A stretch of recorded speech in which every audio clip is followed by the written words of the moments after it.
Live from the 607, it's the Ocho Duro Parlay Hour, where we're talking everything going on in the world of sports. Join in the conversation on social media with the hashtag ODPH, because here we go. Instead of looking deep inside, every word I have to say, keep it simple. Welcome back for an all-new edition of the ODPH podcast, better known as the Ocho Duro Parlay Hour. What is going on, everybody? Thank you so much for joining us this week. My name's Ken M. Joining me in studio, as always, you know him. He is the co-host. His name is Padawan J. Hello, hello, hello. And also joining us for this edition, you know him as the senior sports editor of the ODPH. He is your coach. He is my coach. He is the coach, Coach Duffy. Let's get nerdy. Wow. All right. Hey, you came to the right place for that. Definitely shout out to Tyler from 30 and Nerdy. We will definitely be talking about it because we're doing another throwback show, or what is the official title for it? It's like a mashup show. The mashup. What the WWE back when they used to do the super shows. Yes. There you go. Which were like supposed to only be once in a while, that turned into every week. Yes. So we're not saying that's going to happen again, but obviously due to the... So as long as Mother Nature decides to screw us over. Exactly, because where we are in the Northeast, we are now having another problem with the snow impacting the recording schedule. But fear not, we are going to give you all the topics you hear on both ODPH shows, all under one banner. And Coach Duffy definitely has some nerdy stuff to talk about this week. I'm super excited to get going on it, so let's waste no more time, shall we? Join in the conversation on social media. You can find all of our links and so much more at OchoDuroParlayHour.com. And always remember to use the hashtag ODPH.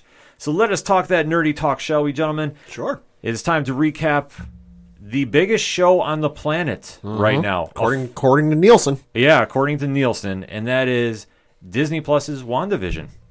Does it beat out AEW, though, in 18 to 35? Because I doubt it. I will definitely research that. Oh, that would be amazing if it did, though. But it might. But, I mean, 3% down is still a gain. So, like, it's cool. You're using that Steiner math on me again. That throws me off every time. But it is true. The number one show, according to Nielsen, is WandaVision. Yeah. How absolutely wild Rightfully is that? Rightfully so. I mean, I figured it would be pretty big numbers anyway, but I think the lack of MCU content for the last year is really what's pushing the numbers. That people are so, people would have checked it out anyway. Just I don't think they would have checked it out as fast as they are now because of the dry spell. I also think it helps like we talked about 2 weeks ago, the implications that this show is going to lead to. Yeah. You know what I mean? Yeah. Like, I mean, if it was just your run of the mill, Agents of S.H.I.E.L.D., which I know, you guys like, Sure. but just was a throw by show, Yeah. it wouldn't get this. But I mean, it's literally going to lead to the next two movies that come out. So, Well, and somebody on Reddit pointed out that there's going to be Marvel content every week of the year. Now, this is assuming the films come out on time. But if the films come out when they're supposed to this year, there will be Marvel content every week for the rest of the year. How does that sound to you, Coach? I mean, I'm here for it. I'm definitely here for we've it. been consuming. I can't wait. WandaVision's going to an hour for the next 3 episodes, so I'm here for that. Yes, that's the big news going on with that as well, that they're expanding the time on this. So I'm not exactly sure what that is supposed to entail, if that was supposed to be the original plan or not. I just hope that it's not the end credits are an extra 45 minutes long, because I keep thinking that, again, another week goes by and I'm watching the episode and then the end trailer hits and I'm like, wait, we're here again? And, you fast forward through the end credits, it's like 7 minutes of end credits. Yeah, they pack 7 minutes. lot in there. It's nuts. It is absolutely wild, especially when you think about it for television, but they definitely have the fans guessing, and if everybody's sitting through 7 minutes of credits, too, on TV, that's something to be applauding about. Which, I mean, if we can, I would like to tip of the cap to you, Padawan, here, as you nailed it with the bubble or hex possibly changing people's chemistry with what came out in this last episode. Yeah, no, I mean, it was just a lucky guess on my part. I did not know anything. But of all the theories I've had, nothing has come to fruition. That one was pretty spot on. Yeah, so let's deep dive into it, shall we? So we are going to be talking spoilers about the most recent episode of WandaVision, episode 6, titled All New Halloween Spooktacular. So if you haven't seen the episode for whatever reason, we are giving you fair warning right now. We're going to deep dive into the latest going on with Wanda Maximoff and the Vision in 3, 2, 1. Pad? What did you think? I thought it was a really great episode. Loved everything about it. And again, more questions than answers. Coach? I love the Malcolm in the Middle theme. I was actually really kind of excited for it. Billy and Tommy getting to kind of take the reins of the episode were a little bit different from what we've been adjusted to, I guess you can say. But it was very, different to see the perspective from them. And more just vision, and characters starting to show cracks that we'd seen previously. Vision's definitely onto something. Obviously, it leads to him finding out what was going on. And now we see the boys have powers, which was super cool. Yeah. And Pietro, question mark, what the hell? Yeah, this is where things are really raising more questions, which I love about the show, because the pacing about this, I know at the beginning it was turning a lot of people off, but now we're getting those big payoffs with this. And I think that this is where the show is really hitting their stride, because where we jump into this episode is set now in the early 2000s. It's like a late 90s, early 2000s. Yeah, late 90s, early 2000s. And we do have that Malcolm in the Middle They were opening. playing PlayStation 1. So. Yep. Okay. I couldn't, the time frame kind of threw me off, because I'm like, okay, trying to time where the 80s we were last episode, and now we just kind of jump right into the late 90s. Right, yeah. Well, we skipped a little bit of the grunge rock era, I guess you can I say, know. but that was all right. What really TV shows could they have borrowed from that mid-90s standpoint that would have worked with the show? Because, Boy Meets World, Yeah, maybe. they already did the Full House stuff in that, Yeah. in the 80s slash. I guess last episode could be considered 80s, early 90s, because they did the Full House gimmick. Like a Will Smith, Family Matters type of thing is the only thing coming to mind. Or a Fresh Prince, I should say. Yeah, they've done a great job about mixing in so many different shows in one. Right. And then Yeah. for trying to capture the time period, it just threw me for a little bit, as we're like, okay, we're really jumping ahead now.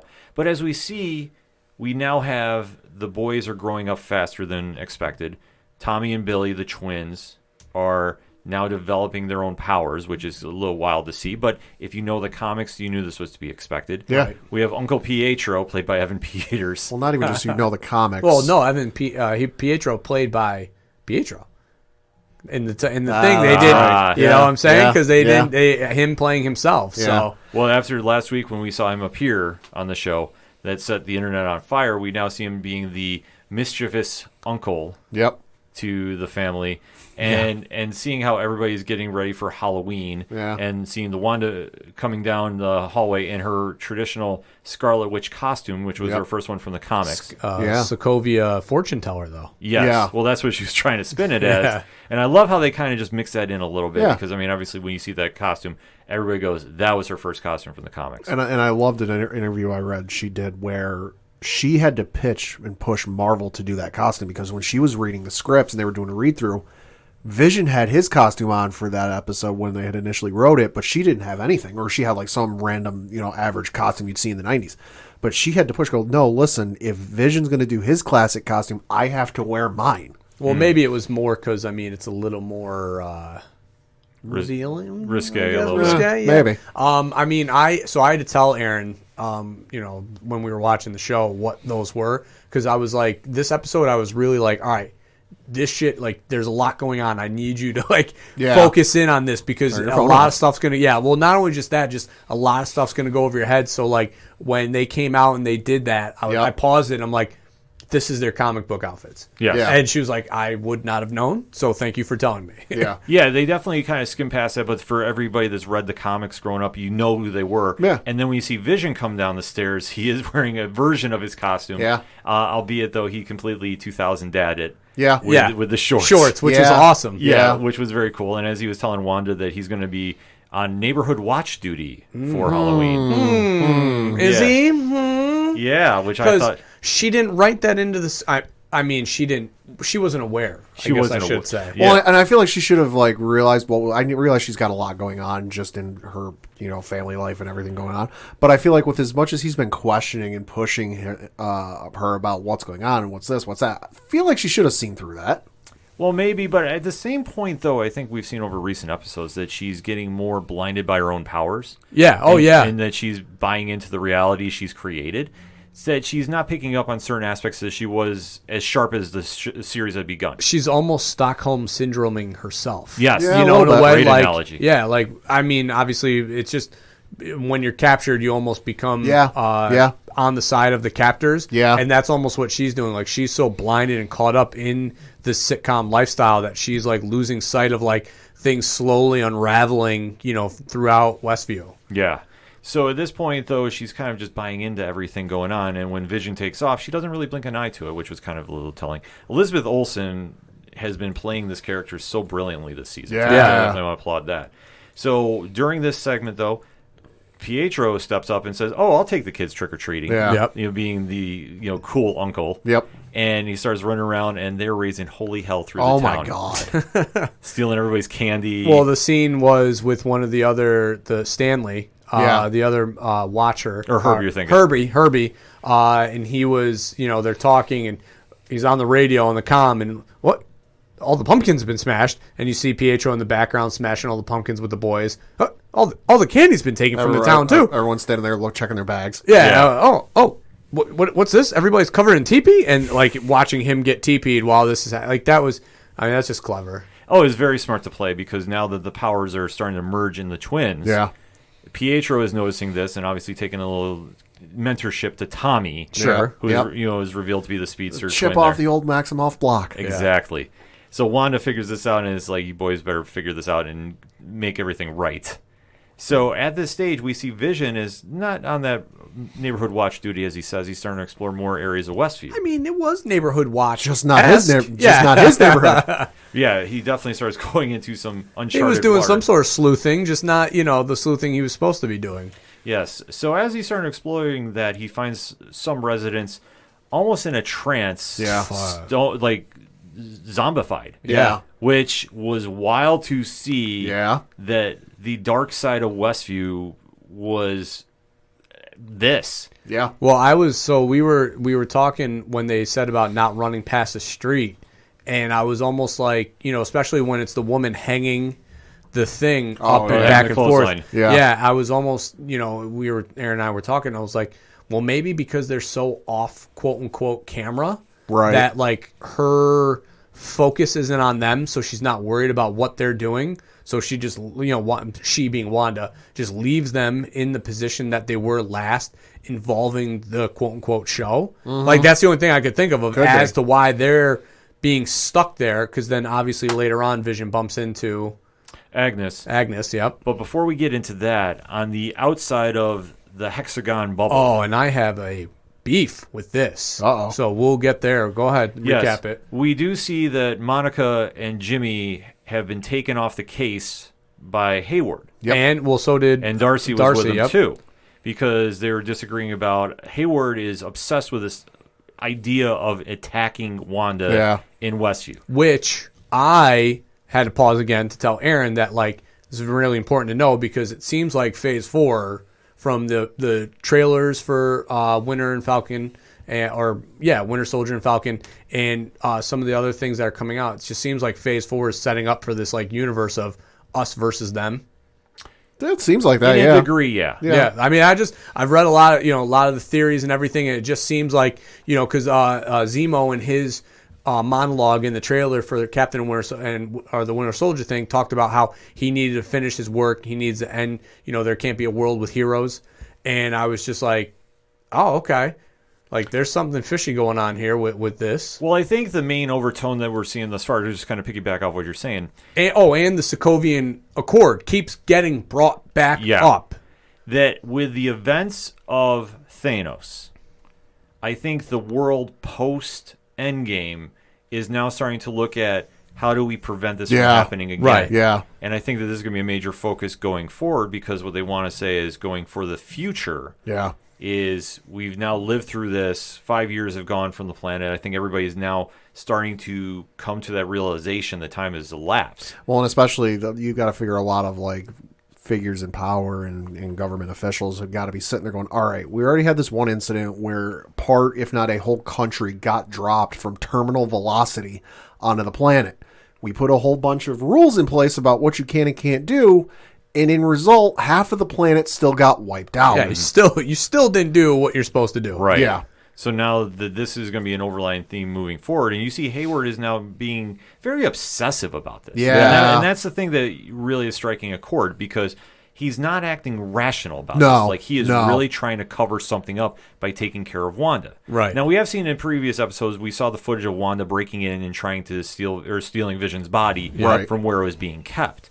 But And the him talking about how they've focused their attention on building internal things to external, more powerful weapons. Right. Yes, because now S.W.O.R.D. is kind of shifted away from the space portion of what they were being. It is now just sentient weapons. Yep.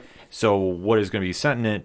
This is kind of where the mystery is unfolding, and where after Hayward removes Darcy, Jimmy, and Monica from the case, they wind up rebelling a bit in a very cool fight scene where Yeah. Yes. they escape and go back in for a hack. Now here was my beef with the show. Okay. Dude, this is a base with security guards. Sure. Three security guards walk these three people out, and nobody else is there paying attention or seeing what's going on. Like, they literally just beat the shit out of these security guards and then just walk right through the base. Now, sure, they were wearing hats and a jacket, but like, they literally got everywhere they needed to go with zero problems. The only thing I could say about that is Hayward has everybody so focused on Wanda. Sure. That They're so busy looking forward. Yeah, they're so busy looking forward. They got tunnel vision. And Aaron said the same. She was like, "Well, I mean, like, think about what's going on." And I was like, "I get that, but like, to not have some Joe Schmo randomly walking the base, being like, hey, weren't you three escorted out of here?' You know, like." Well, and I thought initially when they took out the three guards, and I'm like, oh well, shit, somebody's going to notice that when they go for a shift change. But I don't think enough time had passed where there was enough time for a shift change for that to happen. Plankton gets caught more on SpongeBob SquarePants than these guys got caught on this. Facts. You're not wrong. Facts. You're not wrong.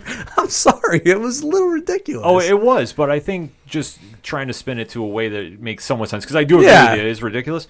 But I think everybody is so focused on Hayward, or it could be something coming out of the energy field that's throwing off the perception of reality. So they're so focused on Hayward, or they're so focused on keeping him appeased. Because if he's already flying off the handles enough to get three people thrown off the base, two of which arguably probably in Monica and Darcy know more about what the hell's going on in there than anybody else on the base. Mm-hmm. It's kind of like Darth Vader in Empire Strikes Back, where like he chokes the one guy on the bridge and everyone else is like, shit, dot your I's, cross your T's, type of thing. Like, if he's already throwing these two off the base and they're the best people they got, we better placate this guy. Well, and Aaron made a good point too. It's a large base, Yeah. so like they were not on the necessarily the outskirts of the base, but they were removed away enough from where the focus was that. Right. But it just it was one of those things where it's like, all right, this is pretty convenient for our heroes to get through. It makes sense, but that was the way I kind of took it too, because Yeah. the fact that they snuck back in, and I think Hayward just has everybody walking on so much pins and needles. Yeah. And I think that maybe some people saw what happened,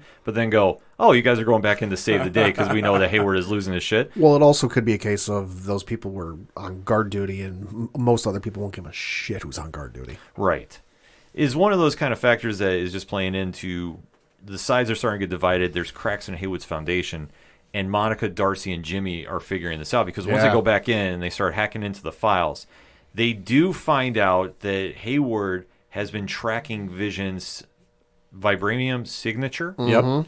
And what he's exactly doing with it, they didn't get time to figure through, because Darcy was still digging through the files. Yeah, she's at, what did she say? She's like, there's one more firewall I got to break through. And she was literally cracking it as we see Vision on the outskirts of town. Well, because we got to get to him finding Agnes too. Quickly though, you mentioned the tracking the vibranium. We knew that though, because I can't remember specifics, but there was an episode where it was mentioned they were tracking vibranium, or that somebody mentioned something about vibranium in the city. So we knew he was doing that. I think it was something like a beacon that he was using almost. It was something that I think he was using almost to form a weapon too. But the file that they were trying to track, I believe, had the name elliptical on it. Something or like optical, that. rather. Something Yeah, like that, optical, yeah. Yes, which could be code for Vision.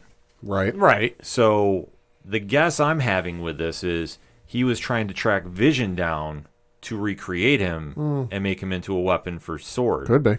Or Because if they already recreated him once. right, could they do it again? But the only scary thing, which this opens up another door for, if they have Vision on file, Yeah. where was Vision's original file with? Tony Stark. Stark Industries, yeah. Who else was there? Ultron. Yeah. So could Ultron secretly be working behind the scenes here? All I'm going to say with that is I read a thing online that James Spader, who of course played Ultron in the films, currently on the NBC show The Blacklist, while they were filming this show, he was missing for a week while they were filming Blacklist at the same time. Well, I mean, Not saying he's going to be on there, but like Right. he's on Black. He's a regular main character on the Blacklist. Was missing for a week, missed an episode while they were filming WandaVision at the same time. I mean, Ultron's been brought up on the show. Right. I mean, that was, and they showed him. They keep suggesting the goddamn movie after every episode when I'm done watching.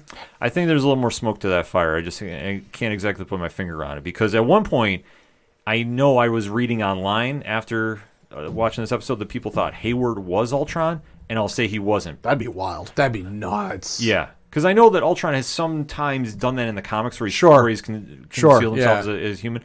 But for how he's acting so irrational, Yeah, I'll say Ultron was very calculating. yeah, like it wouldn't fit up the MO. Yeah, but he was and wasn't because, Yeah. I mean, there was moments where he was in a fit of, where he was enraged and just wasn't thinking, Yeah. you know. Yeah. Yeah, so I mean that could be something that Hayward Something. is him, but I just say I can't pull a finger on it just yet. But I would say with that file though, if they have Vision backed up, it's not all the realm of thought for Ultron to be there. Yeah.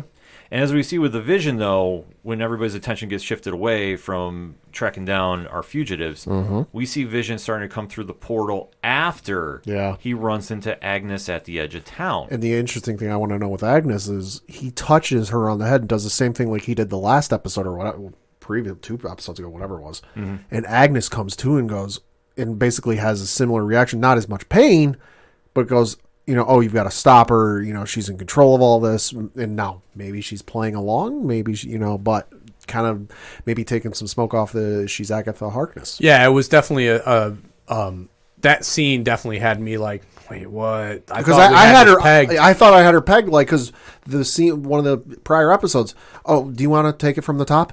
I screwed up that line. Do you want, like, I'm like, she fucking knows. She's aware. She's behind all of this. The boys growing up right in front of her. Yeah. Like, yeah, she knows everything. She makes the line. The boys grew up right in front of her, and she goes, "Oh, let's hope the dog stays the same size." Yeah. Type of thing. Like, shit, she knows. But then Yeah. you have this scene, and I'm like, wait a minute.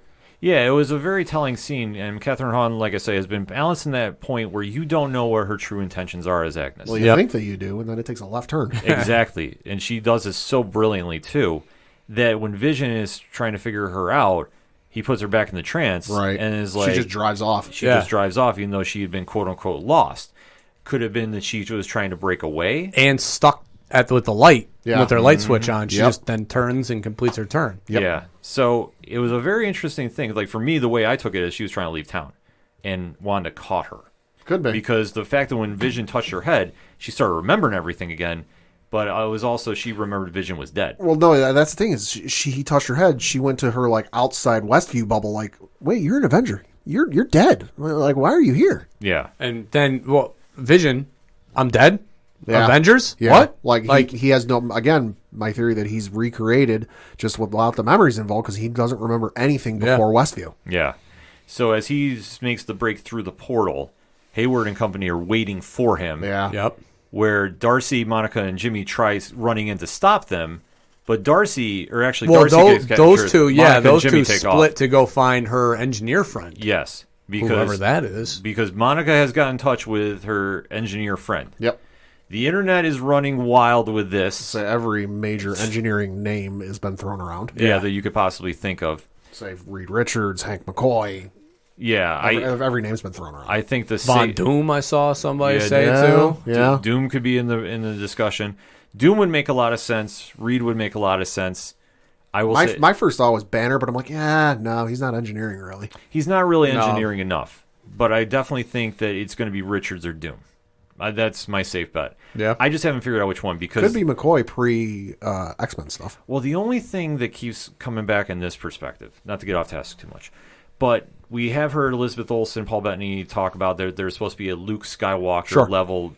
Of somebody, and because New Rockstar posted, and they had a video where they talked about like the theory, and Paul Bettany gave little clues. Like, you got to pay attention to the video. And he's like, I've always wanted to work with this person. I've always wanted to do, like, so they started listing, like, the actors that he's worked with. And, like, of them, there was only so many, like, character selections that person could have played. That it was like, oh. Because, like, it's not the Magneto, because he was with him in Sir Ian McKellen. He was with him in the movie Da Vinci Code. Oh, so okay. It can't be him. So they're like, all right, he's out, but could be Fassbender. Like, so there's like so many theories of what this Star Wars level Luke Skywalker appearance could be. Yeah. See, with all that coming into play, and now the fact the Aero Engineer is involved, Right. I'm going to say this, and I know I'm going to kind of downplay the Luke Skywalker level, because like I said, my prediction was still Downey Jr. in a flashback scene. So I'm going to say we're going to see Reed Richards, and it's going to be John Krasinski. I fucking would pop so Because hard. everybody is so excited, and like I know his name has been attached to that character. He is Reed Richards. Right. Like, I know, and Yeah. but with that level, that's the only thing I could think they could do, because I think when they said the Luke Skywalker level, Right. I mean, we all know Oh, yeah. that's like a franchise guy. yeah, I mean, Or that girl. is that's a franchise movie carrying level star. Yeah. That's been fan depicted for this role for eons. Yeah. Like, Yeah. since the Marvel Universe came out and they were like, you know, the Fantastic Four movies were like, all right, they're toast.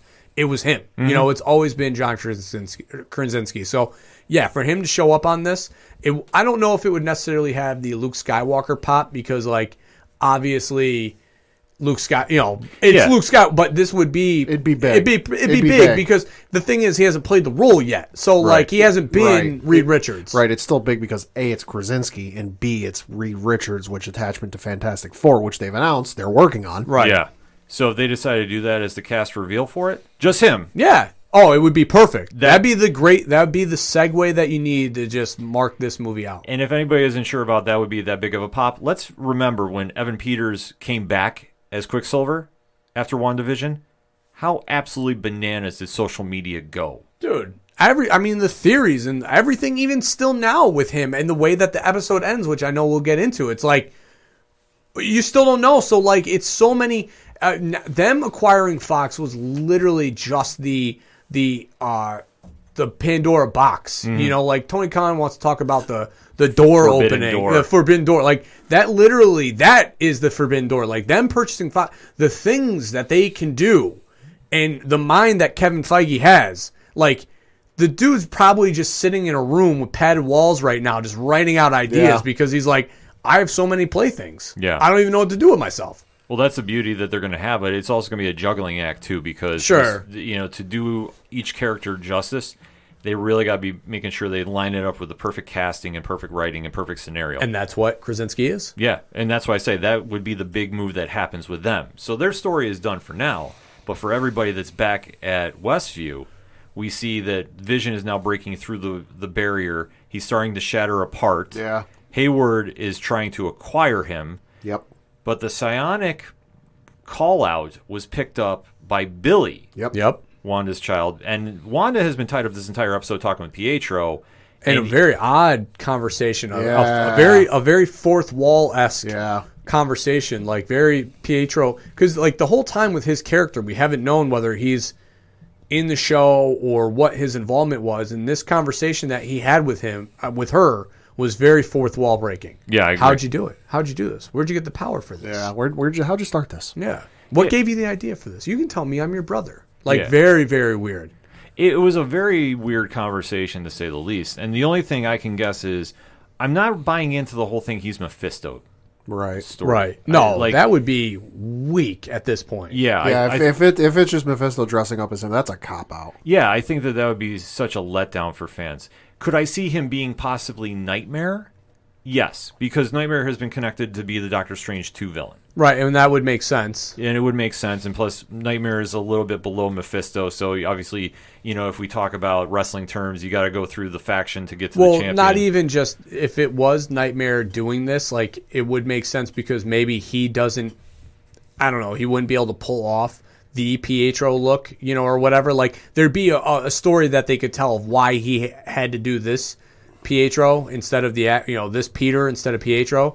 And not to mention the fact that if it is him, that would also tie into now Wanda maybe also being part of being the bad guy of the next movie too, because she's blinded by what he's pulling with her brother. Yeah, because obviously somebody is giving her power. We don't know the whole story yet, but we're trying to figure this out as well as everybody else. And Pietro's conversation was kind of awkward too, albeit though they did the flashback sequence like when Vision was dead, with Pietro having the bullet holes in him like they did Age of Ultron. Right. Even though they kind of didn't blink. So, because I was almost thinking that it would be somebody else, but why would you have those bullet holes on him exactly if it's not Pietro? So my guess is with this is, I know this is comics and this will sound weird, but when Wanda was reaching out, creating this world, she did tap into the multiverse. This is the MCU Fox version of Quicksilver now in our universe. Right. And I think what they did is they almost kind of merged them together. Yeah, it could be. So thus the recasting is there, but how would we not know that that's Pietro? Like having the Darcy effect. Could be. I mean, we saw that, and I know the Flash, where he created the alternate timeline, brought things back to normal, but then still had the memories of growing up. And when he saved his mom, and his mom lived in whatever, he comes back. He's like, "Listen, I know my mom died all those years ago, but I still have the memories in my head of all the birthdays and all the cakes and all the gifts with her." Yeah. I think it's going to be something they're going to have to really play with, and I know that they've done transferring souls into different bodies. I'm not saying that it's out of the realm of thought for this in character as well. Right. But with this being said, though, Billy lets his mom know, hey, Vision's hurting. He's on the outskirts of town. Dad's hurting. Yeah. And Wanda immediately handles the situation and expands the hexagon like Pad talked about. Yep. Yeah. And starts... Fucking Miles. Yeah. Yeah. Miles just covering ground. Sucking up everything that was in their little, in the military's bubble or Can sword I just bubble. say it was pretty goddamn funny when the bubble was expanding and you got the two soldiers running through the camp and the bubble encapsulates them and she turns them into clowns. Yeah. I'm like, well, there's a subtle message there. Yeah. This was something that she warned Their them truck about. becomes like an ice cream truck. Yep. Yeah. Yep. Yeah, that she warned them. She's like, if you left me alone, you'd be fine. Yeah. But now you want to come into my world, this is what's going to happen. Darcy, unfortunately, is now stuck in this world, so we don't know what's going to happen with her character. Goddamn cliffhangers. Yeah, but as the episode ends, you just see the bubble keep expanding, and you see everybody's trying to run away. Yep. Phenomenal ending for it. Yeah. Albeit, though, the commercial this week Yeah. was a A little dark. dark to say the least. Yeah. I definitely don't want to have a Yo Magic yogurt anytime soon. No, I mean, I was literally, that was my kids trying to open their damn yogurts. Yeah. That's all I could keep picturing. Like, Yeah. yeah, this would be my kids not able to open those damn yogurt wrappers. Yeah, so They're true. They're fucking sticky. Also, yeah, no, they are. I had based off of Go-Gurt, I had a lot of Go-Gurt when I was a kid. They were a pain in the ass. Yeah, so to see how this was going to play in almost a Faustian deal as well, I know this is going to fuel the fire about Mephisto, no pun intended there, but you almost have to wonder if he's lurking in the shadows, which would make a lot of sense. Yeah, Aaron thought throughout the Herbie one, that's who she thinks it is. It's quite possible. I mean, With him, with the way that he was in that one episode where he's cutting the fence, Oh, yeah. a little weird. it's a little weird, but I almost think that it's somebody that Wanda's controlling. And with Mephisto, it would be the other way around. Right, exactly. That's what I was saying. That's what Like- my back to her was. I was like, but she, like, he wasn't aware, like, but in that conversation they had with Agnes, it was like, did you tell him? Did you tell him? You can't tell him. So that was weird. It was weird too, but that's why I think he's another side character, though. Like Yeah. he's not the big one. Like I say, if they wanted to do the reveal, I would say it would be Dottie's husband. Could be. But Yeah. because we haven't seen him and he's now been suddenly forgotten. But I also don't think we're going to see who the character is really playing Mephisto. No, we're not. Like we're going to see somebody else, and then you'll see like a light get shined on him, and you'll see his signature show up as a shadow. yeah, the big reveal is going to be whoever this engineer is. That's going to be the pop moment. Everything else is going to be more subtle for fan service. Yeah, because we do know Doctor Strange will be coming by at some Yep. point. It's not going to be that level. I mean, it's going to be a big moment when he shows up, but it's to be expected with the story they're doing. Right. So that's going to be the big moment that happens. Dude, no. What? If the bubble it's in Westview in New Jersey. Yep. Which we don't know how far away Westview is from the city. Yeah. Is that how we get our Spider-Man multiverse? Possibly. Could be. It's not a bad thought. Fuck, it just popped in my head. I know, because think about it. We're early 2000s. You know, we don't really know what era the next episode's going to be. I mean, Spider-Man 1 was 2001. Mm-hmm. It's completely in line. I mean, to see where this bubble goes and what powers it does, and I know that I believe, shout out to Dre, he was even mentioning too that this is how Miss Marvel gets her powers. Yeah, well, Jersey. that's kind of what they hinted Jersey, at. there's too. a lot of radiation in the area. Yeah, because instead of being Terrigen Mist, this is some way they could possibly spin it. But I think they would go back to Terrigen for her. I just think that would make a lot more sense. Well, I mean, look what it's doing for Monica's character. I mean, it's giving her the Captain Marvel nod, you know.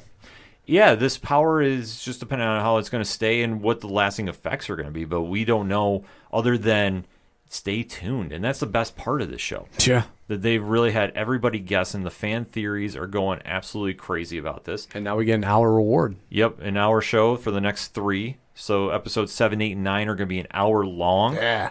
So I can't wait for that, except I got to get up super early in the morning Friday to watch it because I start getting DMs from Joke's on you. I'm already up early. Yeah, well, no, I usually am, except for like there's a couple of shifts. Try being me. I gotta wait till I got work, and then I gotta get home. Finn's got football at 5. I gotta wait till we get them down for bed at 7 to watch. We're gonna be making Morse code about that.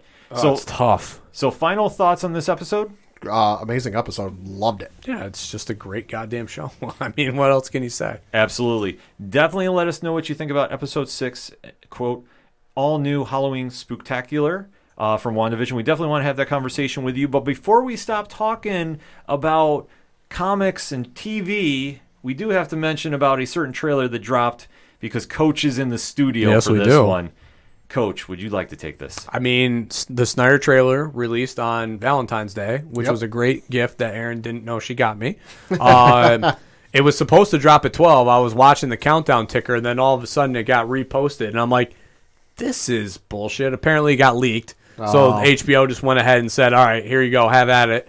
I mean, I'm excited for this movie. I think we're finally going to get justification for the movie because I liked the Batman Superman film. It's not a great movie. Like, I know there's flaws to it, but I liked the movie. And it's not Zack Snyder's fault that he got rushed into this universe. You know, DC is impatient with what's going on with Marvel, that they were like, your second Superman movie is going to be Batman versus Superman. You don't have a choice, So he got mixed up in this, and he's done his best to tell great stories. And I loved The Man of Steel. It is a fantastic movie, and I will fight you to the death if you don't agree with that. And I think Batman versus Superman does justice for the fact that it was a movie that was, hey, our hands, your hands are tied. You need to give us a Justice League film soon, and you're handcuffed. Do it or leave. And then, obviously, everything that went down with the Justice League film, with the untimely death of his daughter, and then, him being removed from the film, Josh Whedon coming in to take over and just flipped 90 minutes of this film into just a comedy shit show. We're finally going to get the actual story that I think, as true, or not, I guess I shouldn't say true, but as like DC fans, we're going to get. We're going to finally see Darkseid for all of his power. We're finally going to see, who's the other bad guy now? Well, Steppenwolf. We're finally going to see Steppenwolf be a monstrous, demon, whose sole mission in life is to satisfy Darkseid, which was not the story in the Josh Whedon film. He was very self-serving, We're finally going to see a Batman who feels a sadness for what he did, realizing the mistake that he made by his rivalry with Superman, that it was not needed. And we're finally going to see a Superman story where his rebirth and ultimate acceptance of the fact that he is the Man of Steel. That's the whole point of the black suit, was this triumphant return to understanding who he was. This is supposed to be the film where we finally got to see Superman in all of his glory, because in Man of Steel, he was an outsider who was trying to understand what his role was in life. And then in Batman versus Superman, it was, why the fuck, the world hated him for, for one incident. Yeah, and it was a wonky story of this, thing where he was finally getting who he was, but then one scene, Martha, ruined that entire film, in the story that was trying to be told with Superman. And now we're going to get this triumphant, I know who I am, and I've accepted it. I am, a god among men, and I am here to fuck shit up, and I'm excited for it. Pad, you've been most critical of this. Yeah, no, I actually might watch this just because I saw the trailer came out. Had no interest in it. It's been well documented on the show of watching this just because of the negative attitude of some, not all, of the folks who wanted this movie out. And it's still happening online. I've seen some people have some critiques of what was in the trailer, to which some folks of that portion of the fandom who want the movie out said, quote, "Go get them." So they're still out there. So that portion kind of turned me, like, I'm with Coach. Superman's my favorite superhero. I should be chomping at the bit to goddamn see this, but I didn't want to. So the trailer came out and I watched it. I'm like, all right, let's see what's in it. And now I actually might watch it because just to see what the fuck is different from the original, because what they put out in theaters looks absolutely nothing like this movie. Yeah. It's night and goddamn day. It's like asking for Citizen Kane and then getting The Room. It's just bonkers to see the night and day difference between the two. And just so I might actually end up watching it because it does seem interesting. Just from all the points Coach mentioned. And just to see, I guess the definitive story of this and to see its end. Yeah, for me, I'm not gonna lie. I was actually impressed by this. Yeah. Because the first go around, I wasn't. And obviously, with the tragedy that happened to Zack Snyder, yeah, I get, and when they brought Joss Whedon in, it's what we talked about with J.J. Abrams and Rian Johnson. Yeah. In the degree of when you have somebody that starts a vision, they have to finish it. Right. And the fact that you bring somebody else in, it's different eyes, it throws everything off. Reports, they were looking at just putting the thing out as was. Yeah, I mean, not even just replacing, part of the problem is the Batman versus Superman negative feedback, made DC and Warner Brothers think, all right, we need to get a different set of eyes in here. And, they try to capture lightning in the bottle by having Joss Whedon, who obviously did the first two Avenger films, to see if he was able to do that. And what they got was a mixed bag, because the story that Zack Snyder was telling was I don't want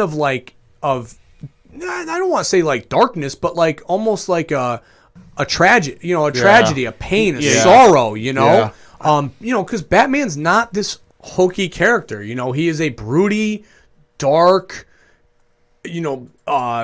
mysterious character, and instead they tried to make him this, funny afterthought of, when he pops his shoulder back in with the scene with Wonder Woman, or gets this, his jaw slammed up against the car by Superman, and, he gets up and, fix his jaw. Like, that's not Batman, No, yeah, I mean, just even thinking back to the first time they did the animated Death of Superman movie, Superman Doomsday, which not a great movie, but it's okay.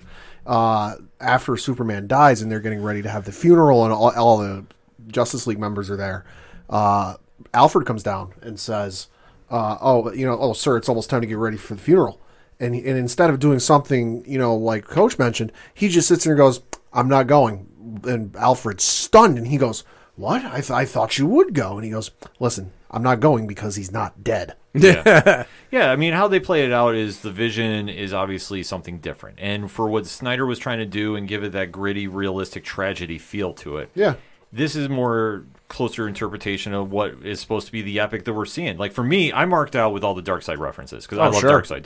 Darkseid is one of my favorite villains of all time. And it's not going to be a shitty adaptation like they did aPODalypse in the X-Men movies. Exactly. No, this is the real deal. They spent the time on it. We didn't see any Green Lanterns, though, but I think they're holding that card in just a little bit. Yeah, I mean, listen, we get something at the end of this trailer that I think nobody was really quite expecting. So I think the Green Lantern thing is there for a reason. We also haven't seen Martian Manhunter. Yep. We hear hear him. Because I think we hear him in his human form. We do hear him. But you don't see him. Right, yeah, we have not seen a picture of him yet on this. But with 4 hours of a movie, There's a few times they're going to hold something back. Yeah, I mean, look, like we're watching the trailer for everybody who can't see us because you can't, and yeah, I mean, it's just the imagery, like the message, the images, the overall just theme and cinematography. Oh my God, my words. Cinematography. Yes, thank you. Gosh, goddamn. It's beautiful, and that's what Zack Snyder films are. Like, I mean, everybody is shitting on him, but let's not forget he did Watchmen. Yeah, and that movie was epic. Yeah. Not to use that word that has basically been dead and buried, but like it was an epic film that had all of this imagery behind it. That is what Zack Snyder's films are. So if you're looking for your tongue-in-cheek, ha-ha-ha moments... We're going to fly into the devil's anus. Yeah, go watch, another superhero film. If you're looking for something that is going to have layers and depth, sign up for a Zack Snyder film. You bring up layers and depth and what you would expect out of a superhero movie. Remember back to Man of Steel, where Superman has that fight with Zod. That is how every superhero fight scene should be. Let's not forget the Marvel Universe, and I love Marvel Universe. I'm not shitting on them, but let's face it, facts are facts. Marvel didn't get to that level until it took 5 people in an army of like 1 million Chitauri invading New York till they got to that level. It took DC 1 film and 2 guys. Yeah, they definitely have a different style to them. And for Snyder, yeah, this was the big fight scene moment that you do. And for most of his films, I'm sorry, Sucker Punch is hot garbage. All right. Yeah, well, I mean, yeah, I'm not. yeah, Listen, I'll give you that. I wasn't saying everything he did was fantastic. No, but I just had to bring up. But for what he was trying to do here, that I think that this will be a better go around and a better vision of if you really want to try portraying the Justice League as the Greek gods of superheroes, which that's what they're based pretty off much. of. This is giving you a better sense and feel with it. Like I said, when I first saw this trailer, I was like, okay, I'm in. Right. Like, because I was going to give it a shot anyway, because for me, I've always been fascinated with the hysteria behind this. To the point where they were the folks behind the Save This or Release the Snyder Cut were purchasing a plane like you see at the beach to tow a sign behind it that flew over the Oscars a couple years ago. Yeah. I mean, as a guy who was pretty into the Donner cut of Superman 2, I was all for this. I wanted this cut of this movie. I wanted to see the vision. I didn't even care whether it was finished or not.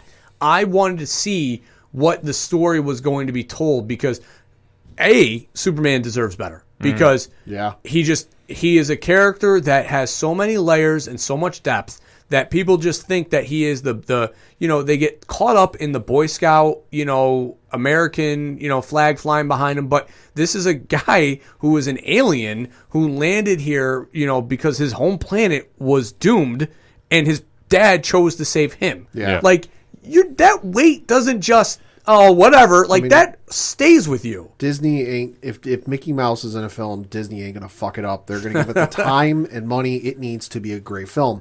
If Nickelodeon's making a SpongeBob movie, same rule applies. They're not going to fuck up a SpongeBob SquarePants movie because, hey, let's face it, that's their image. That's their brand. Also, by contrast, Marvel ain't going to fuck up a Spider-Man movie because who's been the face on the Marvel comics in the little top left thing for like fucking 75 years? Yeah. Spider-Man. They're not going to fuck up a Spider-Man movie because, hey, let's face it, that is their brand. That is who people recognize with Marvel most. DC should be the same way with Superman.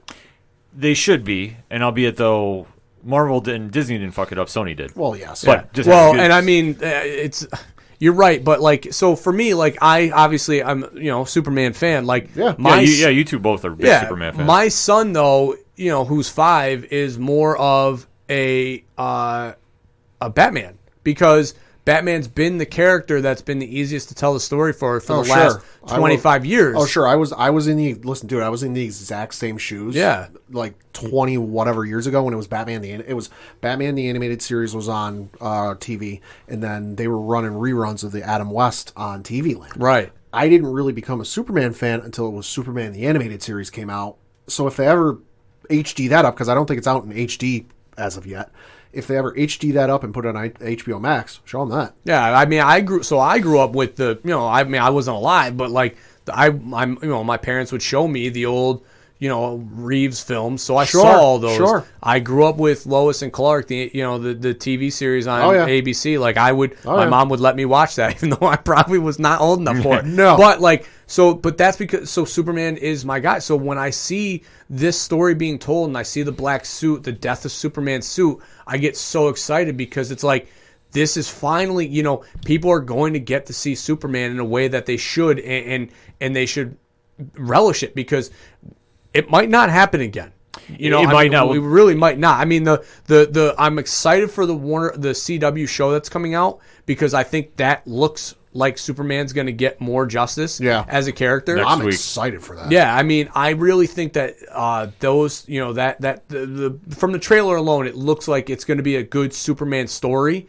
It makes me so, like, people just think that it should just be the Boy Scout thing. It's like, the dude's got pain, like he feels that. And I think that's a story that Batman is the same way. He's got that pain. Like, you just don't brush that underneath the rug. No. That's something that is the character. Batman is who he is because of the trauma he's been put through. Right. Same with Superman. Not now, the trauma isn't necessarily to the same degree. Right, but it's still his trauma. Batman, but it's still trauma. He's the last surviving son, asterisk, obviously, Right. of Krypton. He's got that weighted on his shoulder. He's got the weight of everything from his childhood on him. And I mean so when you see what Snyder's films were, that's what he was trying to set up. And I'm really excited for the fact that we're going to get this type of film where you're going to be able to celebrate that. And you're going to get the other characters, Cyborg's finally going to get his actual backstory told in more detail other than just the boombox and boom, like, you're going to actually see the accident that caused this. If they go anything close to what they did in New 52, I think they have Yeah. to. Because if you read, I think it's Justice League Volume 1 paperback of the New 52 run, they delve into how Cyborg came to be. And it's not exactly the nicest story. It's not super grim and dark, but it ain't happy sunshine. But they have to explain his thing. Oh, yeah. Because they don't explain his origin. I think that was one problem that they had with the first movie. Right. They expected everybody to know him, Aquaman. There was when Batman was looking at the files on the computer. I forget when the scene took place, but Batman so he saw the clip of Aquaman. He saw the clip of somebody trying to Flash, I think. Flash trying to rob rob the Flash. convenience store. Lightning ensues and the guys are tied up. There was a scene of a lab or something going on, and then the mother box or whatever the hell it was getting ready to explode. And there was and he heard Vic in the room, but you didn't see him. Then there was an explosion, and that's all there was. Right, but to explain that to the mainstream audience Yeah, that you gotta doesn't do- know him, right, you gotta because do everybody more. just knows Cyborg from Teen Titans. Yeah. and it's a whole different layer to that. And we're character. finally going to see layers of Flash other than just living in this ran down apartment, running around, Yeah. Yeah, we making see jokes. Iris Yeah, is we're in going to this. see Iris. And, the other thing I'm excited for, too, is the expansion on the Nightmare scene. Yeah. Because so much of that was edited out where it was so confusing what you're looking at that the modest DC fan was like, why? Why is Yeah. Superman, doing this? Like, why is Batman getting beat up by these things? Like, you had no idea what was going on. But now, from this, it's going to expand that story. Yeah. Well, for 4 hours, they got to expand it, and they got to make sure they nail the shot. Hey, I'm going to make a shit ton of popcorn for Listen, 4 yeah, hours. Say for people complaining it's too goddamn long. Lord of the Rings: Return of the King Extended Edition is 4.5 before you get to credits. And so what? Like, it's an experience. Yeah. Like, that's the other thing too, that this is a movie experience. Like, this isn't a run of the mill story. Here's what you do: movie comes out, watch it on a Saturday, get up, make some breakfast, eat breakfast while you're watching the movie. By the time the movie's over, you make lunch. Or have some stones, like I'm going to, and you sit your wife down on the couch and you say, "Hey, hun, I don't care if you get on your phone for a little bit, but we're watching this in all 4 hours. Love you. Mwah." And then you just sit back and you watch the movie. Or you just watch it, put it on pause, and come back to it later since it's going to be on HBO Max. Sure. Well, yeah, I can do that too. Because, Yeah. I mean, I'm notorious for having a small bladder. I mean, we record this 2-hour show and I go pee about 7 times. Sure. So, I mean, I'm going to have a tough time watching 4 hours straight of a movie, but I'm going to do my damn best. I made it through Endgame. I'll make it through this. Goddamn that's the way I right. I've made it through Return of the King Extended Edition multiple times. I can do this. Yeah, and that's the thing about this. Once the story gets you going, and this is a completely new movie in my opinion. This is not Exactly. Oh, absolutely. That's part of, like I said, that's part of the reason I'm now going to see this, because I remember Justice League. I will admit, I had not seen Justice League. I own a goddamn copy, but I haven't watched it since I saw it in theaters because I didn't really enjoy it all that much. Yeah. Figured I'd watch it at some point, but I just haven't. I saw this trailer and I said on Twitter, because I know you tagged me and, what do you think? I said, what? I'm wondering what the hell they fucking put out in 2017 when this movie came out originally, because this is night and day. Yeah. I mean, the parademon scene is going to make sense in the beginning of the movie with Batman, because that was also something that got edited out. Like, it's all these small little nuances that are going to be detailed out now where you're going to be like, I get it now. Yeah, and that's what I'm hoping from this, because if it misses the mark, hypothetically, Sure. This Yes, it is hypothetical because here's the thing: it will miss the mark because the DC haters and Rotten Tomato are gonna shit on this because that's what they do with DC films. But for the DC fans, it will hit. Well, it's going to miss the mark for some people because I feel there are some people who just have the bar set so well, that's the problem I was going to say. Exactly. I agree with you. There are going to be some people who just have the bar set so high for this movie that it's impossible to clear it. Yeah, this has to be the greatest superhero movie of all time. Not even the greatest superhero movie. This has to be the greatest movie of all time. Like I say, but for what you're expecting from this, this has to deliver. Because if it doesn't, you'll never hear the end of it. Nope. And this will be going down as like a Waterworld type disaster. Hey, we live in a society. Okay. We do. And we didn't even. Look, Jared Leto. Yeah, his Joker. What'd you guys think? I was surprised. I was not super impressed because to me he reminded me of the 2000s, the Batman Joker. Yeah, I know. I saw you tweet on that. And like I said, at least he didn't look like the Hot Topic one with all the fake tattoos on him. Yeah, I'm interested to see. In my opinion, I want to know what that is. Is it maybe because I've seen a lot of theories that maybe it's just he covered up the tattoos with war paint, style-esque. I've seen other theories where he stuck out like a sore thumb with him on, so he got him removed. Yeah, or it could be. I've also seen theories that maybe he just this is Jared Leto playing a different kind of Joker. Could be. Could be. Seen some different theories that I'm kind of interested in seeing the payoff. Listen, shit has to go sideways in the worst way possible for Batman to work with Joker. Yeah, absolutely. Well, it means the end of the world. The whole thing about the Justice League, which everybody needs to remember, is if they're going to be fighting somebody, the world is at stake. Right. You don't get everybody together just to play Yahtzee here. Like I said, you don't get everybody together, at least at this point. Unless they're on the space tower. Yeah. Well, that's true. at this point in the universe, you don't get the entire Justice League together to fight Lex Luthor. If this universe continues down the line, maybe. If Luthor gets to that point, but at this point in time, Luthor don't move the needle to unite the whole Justice League. Well, if it's a Legion of Doom that's coming your way. Yeah, obviously, but that's not this movie. No, it's not. That is true, Pat. It is not. It's not, but it could have been had the second film Snyder gotten his second Justice League in, allegedly. Which I know that he said he won't go back, but never say never. That's why I said we never thought we'd see this. Dollar bills, y'all. If HBO and Warner want to make this, they'll do it. Fuck yeah. And that's the thing. It just depends on how well it's going to be received. That's the dumbest thing to say, that you won't come back, because when you do, you look like a jabroni. Yeah, and he could say it now, but if this thing gets praised and well received, then the numbers for subscriptions and views all are through the roof. How many years did Harrison Ford say he wouldn't play Han Solo? Word. Only for him to come back and do it. Exactly. Boop.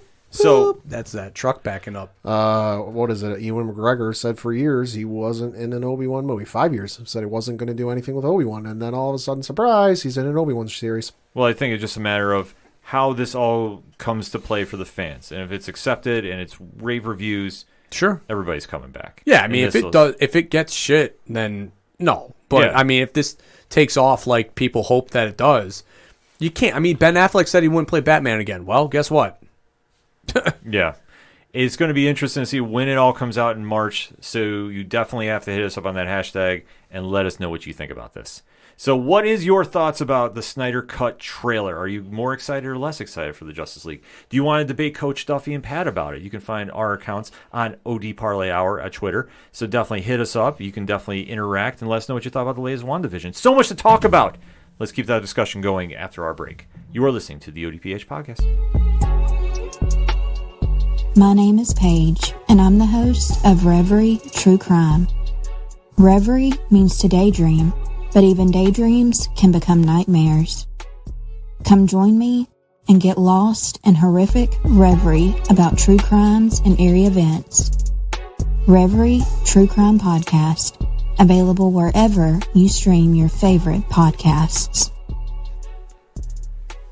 Coming back for another segment on this fusion edition of the ODPH podcast. Ooh. I like it. Ooh. Had to go give a little something. We're bringing every topic we can talk about that you hear on both programs into one show, making it the super show. We'll call it the fusion show. We'll just rock with that. Obviously, we got to talk some sports here if we're talking the ODPH, and this past week was UFC 258, live from the Apex in Vegas. Big main event card and solid show all around. I mean, we had over 500 views on twitch.tv/607podcast for Saw live that. action. Kudos, fellas. Thank you. Kudos. Yeah, shout out to Rich from 3FN and Crazy Curtis Gaiman, who was very worn out by the action because there was a lot of it going down. So let us talk about that main card, shall we, Pat? Yeah, sure. So starting off on the main card, your first fight was in the middleweight division. You had Julian Marquez defeat Maki Pitolo via submission in the third round with an anaconda choke. Okay, I want you guys to remember that name, Julian Marquez. Yes. Yeah, 8-2 right now. He might be 607 Podcast's new favorite fighter. Oh, okay. Nickname is, well, if I'm reading this Cuban- right, the Cuban Missile Crisis. Oh, my God. Yes, Just to note, he was born in Kansas City, Missouri. yes, he came out to. I thought it was Blondie, but it might have been Miley Cyrus. As we'll find out. No, it was Miley Cyrus, yeah. It was Miley Cyrus. He came in. Oh, this guy. He had one of the wildest jiu-jitsu defenses I have ever seen. It almost looked like Orange Cassidy style defense. According to his Wikipedia page, he is a blue belt in Brazilian Jiu-Jitsu. Yeah. He was like almost doing nothing to defend. Like he was rocking the hell out of his opponent with shots. And then they went to the ground, and I honestly thought he was going to get choked out about 4 times. Okay. He got out, and like I said, it was like Orange Cassidy style. Like no real arm movements, just kind of like slow wiggling. Yeah. And then he winds up putting on an anaconda choke, like with his legs, to get the win. So it's funny that you said like the Orange Cassidy thing because I've been watching now that the Ultimate Fighter stuff's been slowly being put on ESPN. Mm-hmm. I've been watching the seasons that I haven't watched. So I just finished the McGregor Faber season, and Conor, every time somebody's on the ground or on their back, or just basically on the ground in general, he's always like, be patient, be patient, be patient. And I never really you always thought scramble, you got to get up. You got panic. But like when you're patient, and you have the slow movements and because every inch you move your arm to the right or to the left, you might be giving position to your opponent to grabbing something. Mm-hmm. And a lot of the times that Conor would be like, be patient, be patient, be patient. They would rush. They would, his fighter would end up being put into a worse position, whether it's the guy was able to get up and stand up or they got reversed onto the ground themselves. So like, I understand why he was so slithery and so like slow with his stuff, because the more the patient you are on the bottom, the easier you are to work your way back up. Yeah, it was just so wild to see. Just like, there's one thing about being relaxed on the ground.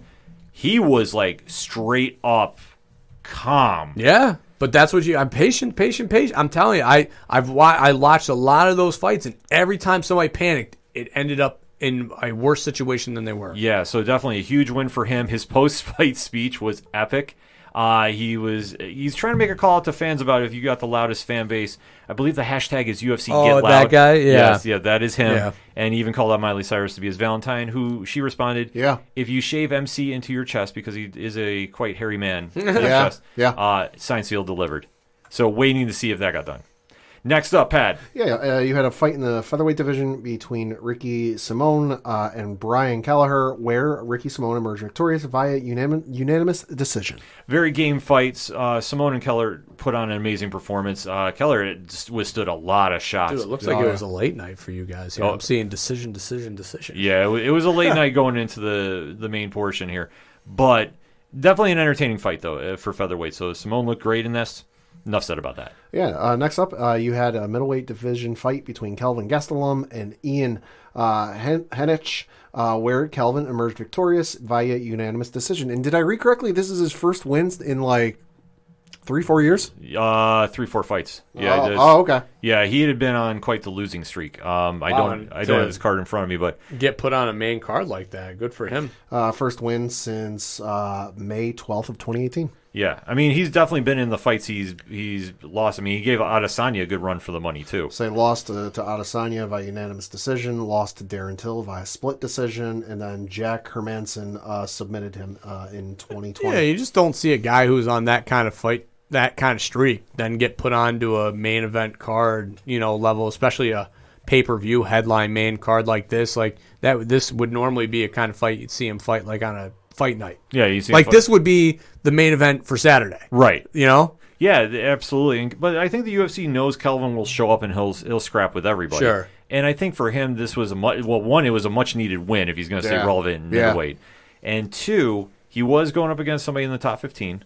So it made a lot of sense to do this, and he definitely put on a great performance. So I think a lot of people wrote him off because once you go on a losing streak, everybody thinks like, oh, it's you're a wrap. done. Yeah, your career's over. But obviously, coming off the close fight against Adesanya, I mean, that's fight of your candidate. Oh yeah. That a lot of people just forget about. It's what have you done for me lately? And when you see everybody's losing, it's like, oh, you're kind of getting washed. Didn't really happen here though.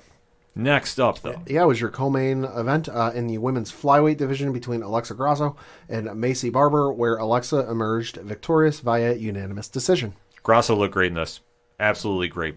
She definitely put the pressure on Barber and definitely was hitting her with all types of combos. Definitely one of the strongest performances I've seen from her. Enough said about that. To the main event, though. Yeah, for the welterweight championship, you had Kamaru Usman defending his belt against Gilbert Burns, and Usman emerged victorious, knocking out Gilbert Burns 34 seconds into the third round. So funny, as I've been watching these Tough Enoughs or Ultimate Fighters, Usman was on the season with the Black Zillions and American Top Team, and they keep calling him Kamaru, and it slaps me. It just a knee slapper because it's obviously Kamara, and he says that his name's Kamara, and they keep calling him Kamaru, and I laugh every time I hear it. Like even his own team is calling him Kamaru. It's motivation the man don't need. Yeah. Well, I mean, listen. So I was wrong. Shocker. But I saw the two stories here, and I saw, the hunger that Burns has and everything. And, from what I was watching in the lead up in the embedded stuff, he just doesn't look the same. Like, even in this season of The Ultimate Fighter, like, you just see a guy in his eyes and the angst and stuff. Like, I compare it to Clubber Lang in Rocky. I did it before the fight. Like, he lost that, and I was wrong. He still has it. Or he's just that goddamn good that he can turn it on and off. Because, all through life, you get told the light switch can't be turned on and off. You either need to be on or you need to be off. And, to turn it on is not easy to do. But he obviously is that damn good that he can, because he proved it. Pat, thoughts on this? No, definitely, to quote AJ Styles' theme song from WWE, ain't nobody want none with Kamaru because god damn. This was one of the scariest fights I've seen, and I will explain why. The first round, Burns came out very advantageous, was trying to put the pace on Usman. In fact, rocked him. Caught him early. Caught him with a shot. Usman did fall down. He didn't go down. Right. And he kind of waved it off. It's kind of like, if we want to get back to the comic talk, it's like when Superman hit Doomsday the first time, and Doomsday just kind of shrugged it. Yeah, sure. No soul. That was the kind of vibe from this, because once that happened, the light switch went on Usman. Yep. And he took over. And we've talked about this too. Like when he comes to the cage, usually he's in a very jovial mood. Right. Dancing. And then once he steps into the cage, the switch goes on. I mean, I don't know if I would call it necessarily a jovial mood as I would just a relaxed, vibish, type mood. Like, and yeah, when he steps in the cage, he switches it on. I don't know. Like from watching this show, I see a different version of him that I didn't think was there, and he still got it. I mean, if I'm in his weight class right now, I'm very concerned for the future of this weight class, because we have a very soon-to-be John Jones-esque run coming. Oh, I fully agree, too, because once he got through that first round, he put a statement on this fight, and he broke Burns. Yeah, he did. Oh, he absolutely did. You mentally saw a man break. And like, I'm not saying this ripping on Burns, because there's nothing to be ashamed about how he fought. Well, so again, going back to the Masvidal fight, Usman looked just disinterested. Yeah. You know, like it was grapple. It was up against the cage. It was an hour. It was 25 minutes of foot stomps. Mm-hmm. And it was like, this is brutal. Like, but this fight, you can see like midway through the second round, I think he clips him with a right hand that buckles him. And Burns just did not respond back to that. And Usman saw that and was like, pounce time. Yep. He absolutely put the pace on Burns. He definitely never let him get a chance to regain his bearings. And it was scary to see him at the end of the round. Like, he does something that he typically doesn't do. He literally walked up and mentally got in his face and was like, that's all you got? Yeah.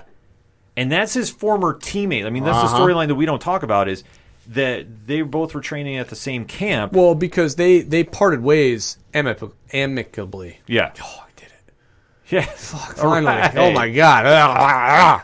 Yeah, they split way. I mean, Usman was going to ultimately leave Florida anyway. Yeah. And Burns was going to stay put training with, God, I just saw his name because obviously I'm watching the series, that split from Black Zillions. Like, he was going to stick with him regardless. Mm-hmm. So, like, it wasn't a story like it was with the Rashad John thing. Yeah, there was no animosity between the two. Right. So after the fight was done, Usman did hug Burns, and and you could say that like he was I don't want to say conflicted, but he did say something in the post fight which I thought made a lot of sense. He goes, "When you step in the cage, friendship is out the window. Fuck yeah. This is business." And he said, "As much as I love Burns, I had to do what I had to do." Right. And he's exactly right. Like, this always kills me when I hear fighters or don't want to fight their friends and all this. This is your business. So 100. You need to go in there and you need to fight to win. I understand you don't want to hurt somebody, and I get that, but you are also in a combat sport. You need to go out there. You need to fight who you need to fight.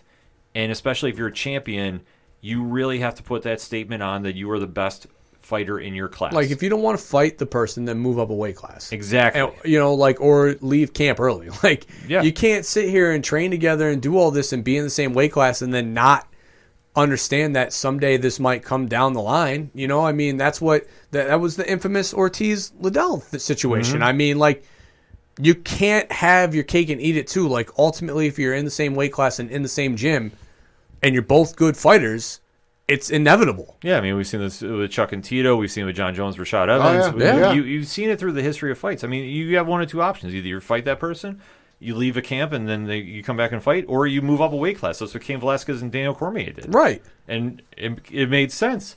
So to see that Usman went to a different camp, he's flourishing now. Burns, and the story about him is he will be back. Yeah. But just seeing how broken he was in that fight, he's got to definitely come back with a bounce back performance as soon as he can. And not saying he can't, because since he made the move up from lightweight, he'd been on a tear at welterweight. So Burns has been facing every competition he has. He's going to get a big name when he comes back. Yep. And that's a smart move to do. And for him, he needs to definitely have a statement fight. But Usman definitely made a very big statement post-fight as well. Because he was saying about how fighters were not putting any respect on his name, to quote him. Rogan had the best. Rogan's response to that was like, it's a kind of, you're kind of stretching here because, yeah, I think people are putting some respect on your name. Yes. But he wanted to make a point to call out somebody that I thought was in the rearview mirror, but apparently not. I mean, just to kind of give what happened. I mean, I did not go and watch the fight with the guys because I was like, it's Valentine's Day the next day, like, you know, gotta be at home, like, yeah. I woke up at like 1:30ish to go to the bathroom or whatever, and I saw that the fight wasn't ended. So I was like, holy fuck, I'm glad I didn't go watch this fight because my God. Then when I woke up the next day, the headline, the ESPN headline was, I saw, you know, Usman knocks out Burns, calls out Masvidal. And I was like, the fuck? Yeah. What? Yeah. Why? Well, why not? What his reasoning is he claimed that Masvidal has been talking that he only lost that fight because he didn't get a full camp. And if he had a full camp, he would have. Now, this is coming from Usman. The crazy thing is, no, because Masvidal tweeted it. Well, yeah, he tweeted out, but Masvidal, I mean, this is where Usman said it, so this is not my opinion of this. This is what Usman said. Oh, he called him out and said the full camp thing in, you know, the street thug, street Jesus thing, the wannabe. I mean, I was like, Covington is where he's going next. Yeah. Like, he wants to shut him up. I mean, Covington's been radio silent since, sometime in January. So, wonder why, but, No idea. Yeah, I couldn't imagine why. But, so he's been kind of under the radar, maybe trying to rethink of a gimmick. I don't know, but that's where I thought he was going to go, because the last time Usman fought, that was the name. Like, it was, I want Covington. So when it was all of a sudden just this swerve of Masvidal, I was like, I was really thrown off, because although the performance wasn't dominant, like, Masvidal didn't look great. I know the camp wasn't there, but like, even still, I wouldn't care to see it again. I mean, I'm gonna see it because I like Masvidal, but like, I think this Usman will murder him. Yeah. Pat? No, yeah, like I said, Masvidal don't want none. Usman's a scary dude. Usman is a savage. Yeah. His words, and you know what? I am not arguing with him. He focused is arguably the scariest fighter in the UFC, maybe in all of MMA. Well, I think the thing too that with the Masvidal, all right, so yeah, Masvidal's tough as nails. Like, taking nothing away from him, that fight, lasting as long as he did. He did. There was a chip in the chain of Usman, because he did get his nose. So like, he did. What Leonidas say to the king of Persia? Like, they're the blood of a god. Like, we've seen it, so we know he can fight you. Yeah. So Masvidal knows that he can get him. To me, if I'm Usman, I don't want this fight. I would want to fight a Covington or whoever's the number 2 contender. Like, Masvidal to me would be such in the rearview mirror. You would think so, but I think that there's a lot of money to be made for this fight. Oh, hell yeah. And that's the thing. The Usman can now write his own ticket with the top of that division. Because Burns was the only name that was out there that was like, okay, somebody new. But if I'm looking at the top 5 now of the welterweight class. Number 1 contender, Colby Covington. He is now number 1. Oh, okay. Gilbert Burns is number 2, formerly number 1. Leon Edwards is number 3. Jorge Masvidal, number 4. Stephen Thompson is number 5. If you want me to go down quickly, Chiesa is 6, Woodley is 7, Maia is 8, Neil Magny is 9, and Vincent Luque is 10. So looking at that weight class right now, the Covington fight, I think, is the smart one to do. But if you really want to generate some buzz, ever since that whole BMF title, Masvidal has only fought, once against Usman? Once or twice, yeah. Right, he hasn't really been active. No, it was once against Usman. Yeah. Right. So if you really want to kind of generate some media buzz, we know that they're bringing back The Ultimate Fighter. It was put out on social media that Usman said, "You want a full camp? I'll give you a full camp." And from Masvidal's camp, they threw back the idea of being coaches. Oh, stop it. So that looks like that's where we're heading. My God. Calm down. Yeah. Oh, my God. That would be a great season. So that's where I think they're going to go. Fuck. Yes, I will. So, I mean, I love the first 2 seasons I watched religiously. Like, I was glued to my TV. Then, like, season 3 and 4 kind of, like, started to taper off a little bit. You didn't get hooked with Shamrock and Tito? No, all right. So I did watch that, but I was kind of in and out. But then seasons 4, 5, 6, 7, I was completely disinterested to the point where I didn't even know McGregor hosted a season until Aaron had to remind me. So, like, going back and watching it now, though, and seeing the compelling stories, I mean, this will be great, especially if they do it in Vegas.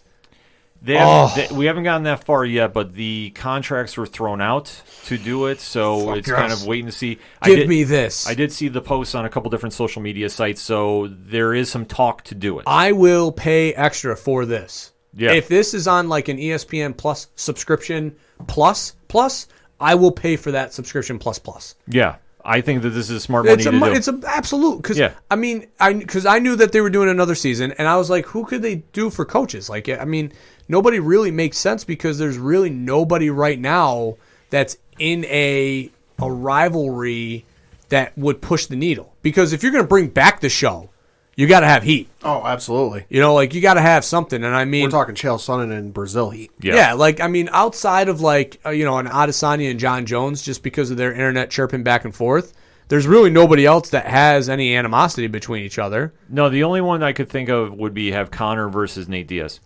And have those two be coaches. Yeah, but Have the room does filled Nate, with water bottles. But that would just get too out of control. yeah, like, would Nate want to even coach, though? I mean, Nate would. No, I think if Nate and Nick wanted to show up, I think they would. Yeah. And they're great coaches, too. So, like, for... oh, okay. Yeah, so I would fully say if they really wanted to do that, but I don't necessarily know because, I mean, Nate is a tough alumni. Right. So he might want to kind of dabble in that. And I think against Conor, that would be ratings too. But I remember when Conor was on that season against Uriah, like there was some moments, but it wasn't like the big headline ones. No, yeah, I mean, when I was watching back to see, it was more the more of the drama was inside the house. Yeah. And the fact that Artem, Lobov, who was Conor's teammate, was on the show Yeah. and just kind of was the outlying character just because, I mean, he's a Russian personality, so like that's kind of how their culture is, and especially once they come to America and live in that lifestyle, and he took it up. He has the wildest cult following of fans.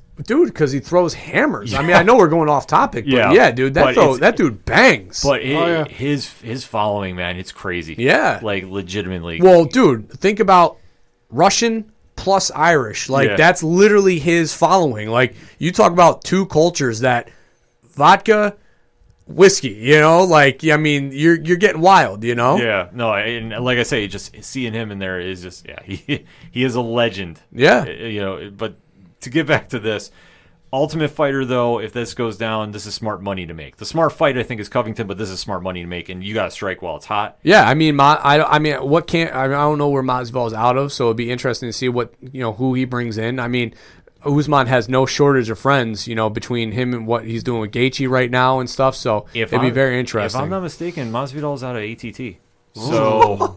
So memory serves me right. Like I'm like 90% sure, unless he's changed camps, and because I haven't seen him fight in a while. I want to say he's ATT. I think Pad's looking that up right now. That would be great. Oh my God, you could almost do an ATT. I mean, even though the Black Zillions have kind of dispersed, right? It would almost be that 2.0. According to his Wikipedia page, he is still on ATT. Yeah. So this is going to be something to watch as we're moving forward for Usman, and it's definitely going to strike up some conversation. Dude, you have me marking out. Yeah. I am pumped. Yeah. It would literally be the perfect pairing. Yeah, absolutely. I mean, him and listen, Usman and fill in the blank is perfect for the next season of Ultimate Fighter. See, I was kind of hoping they got Covington on there because that would have been out of control. But I think now after this back and forth, you get Masvidal on there with Usman, that's a bigger rating. Oh yeah, absolutely. And that will be must-watch TV. Like we might have to actually do a separate show just to recap. Dude, I mean, I'm getting back into them now. It's been a lot of fun to watch these things. Yeah, so definitely a lot of headlines rolling out of UFC 258. So hit us up on that hashtag ODPH. Definitely interact with us on Twitter. We can keep the conversation going. What was your thoughts about UFC 258? And what is your thoughts about Usman and Masvidal possibly Ultimate Fighter? Let's talk, shall we? We're going to take a quick break. We'll be right back. Hey folks, Rob here from Fat, Drunk, and Stupid. And what is that, you ask? Well, aside from 3 words that describe my life, it's a podcast. We talk about food, fun, fellowship, movies, books, video games, pop culture, and much more. Also, some very interesting guests and some awesome stories, and of course, some cold beers along the way too. So look us up on Twitter at FDS Podcast 7 and look for Fat, Drunk, and Stupid wherever you find your favorite podcast. Thanks for listening. Coming back for the final segment on this edition of the ODPH podcast. Time to round those bases and take the show home. Yeah, I'm going to do a quick local minute because, hey, there is some local sports going on. Let's go. Yeah, Binghamton Devils news. Looking at their games from the past week, they played a game on Wednesday, February 10th against the Lehigh Valley Phantoms, where they won by the final score of 2-1. And then Saturday, they took on the Utica Comets, where they lost in a shootout 5-6. So looking over at the standings right now in the North Division, holy crap, if these standings are right, there's like 3 teams in the Atlantic Division. What the hell? In the North Division, the Binghamton Devils currently Based on some sort of shenanigans. I don't know quite how this breaks down. It's a little above my pay grade. The Binghamton Devils are currently in first place in the North Division over in the AHL. Right behind them is Lehigh Valley with the same record, and then the Rochester Americans are in third place with the record of 3-2-1. So like I said, Binghamton in first place. Although how... Oh, no, there it is. That's how. Lehigh Valley has a one overtime loss. That's how.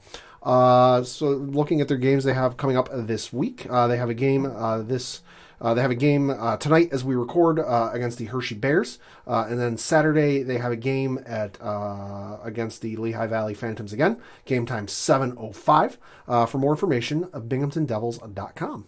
Right on, Coach. What you got? The Binghamton Bulldogs have started training camp and have opening day right around the corner here. Ooh. So they haven't announced full roster yet. I mean, it's training camp, so they've got a little bit of time. You're being coy. You're joining, aren't you? No. Unfortunately, I did not get asked this year to be on the coaching staff. My playing days are long gone. That's a travesty. Yeah, post 30, these young men, I just can't keep up with these college kids anymore. But obviously, the schedule is out. They will be doing online streaming of games. So, a lot to look forward to with the Binghamton Bulldogs. For more information, check their active Facebook or Binghamton or www.binghamtonbulldogs.com.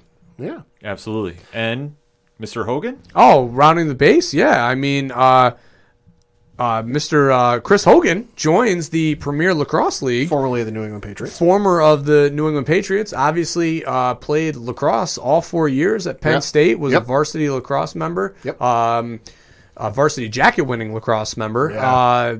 Won, I believe, a second team NSAAC award for when Penn State was in that division before the Big Ten ultimately adopted lacrosse. So it'll be very interesting to see. He was not picked up in the player pool yet, but they have the player pool draft, entry-level draft that's coming up February 25th, I believe. So right around the corner.